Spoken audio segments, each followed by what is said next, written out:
Amb aquest gest, Alella es declara territori català lliure, fruit d'una moció aprovada al darrer ple de l'Ajuntament amb els vots a favor d'Esquerra Republicana de Catalunya, Sumem per Alella, Convergència i Unió i l'abstenció de Gent d'Alella i els vots en contra de PP i PSC.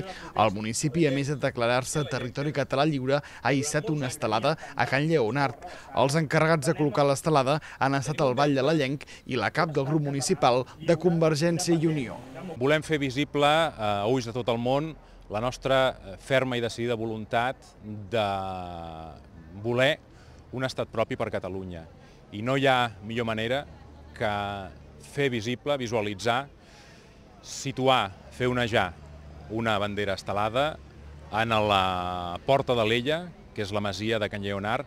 Els moments són transcendents, excepcionals. Mai en els darrers 300 anys s'havia donat ara com ara les condicions per decidir el futur de la nostra nació.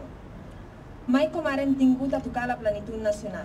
És un objectiu possible i massa important com per caure en urgències i precipitacions. Després de llegir la moció aprovada pel consistori i els parlaments, la coral polifònica Joia d'Alella ha cantat l'himne dels segadors.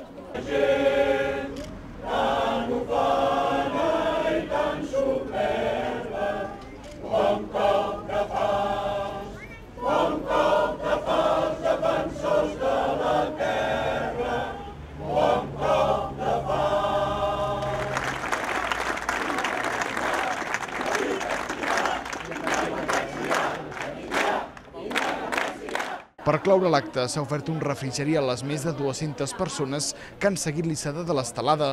A Alella ja són 7 els municipis del Maresme que s'han declarat territori català lliure.